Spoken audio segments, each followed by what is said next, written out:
Assalamualaikum. Baik, hari ini saya akan bagi satu tutorial mudah, terutamanya untuk pengguna iPhone SE. Bagaimana cara untuk melakukan rakaman skrin berserta dengan rakaman suara. Baik, kita mulakan. Untuk iPhone SE, kita swipe dari bawah ke atas untuk melihat control centernya. Okay, di dalam control center ni ada satu butang yang bulat, putih di tengahnya. Butang ini ialah screen recording.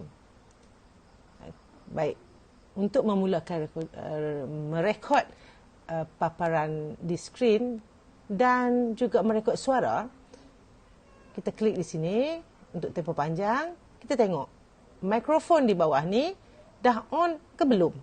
Oh, dah on yang ni. Kalau on, okey lah. Okay, kalau dia tak on, macam tu, gelap kan, off, tulisnya off. Jadi kita klik supaya dia on. Okey. Kemudian kita patah balik.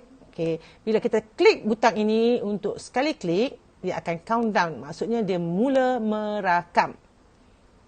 3, 2, 1. Dan sedang merakam. Dan berwarna merah. Maksudnya dia sedang merakam. Baik, kita buat rakaman. Okey.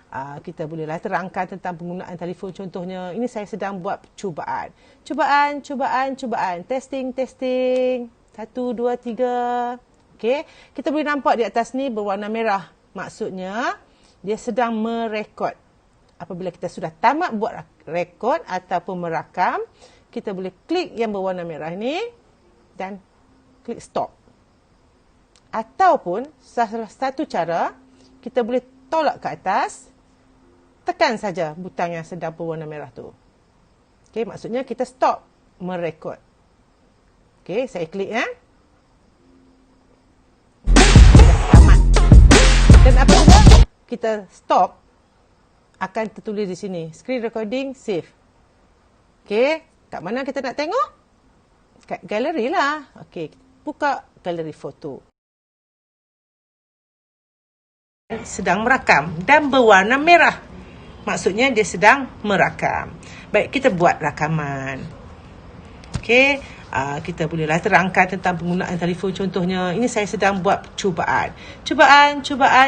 Testing. 1, 2, 3. Okey, kita boleh nampak di atas ni berwarna merah. Maksudnya dia sedang merekod. Apabila kita sudah tamat buat rekod ataupun merakam, kita boleh klik yang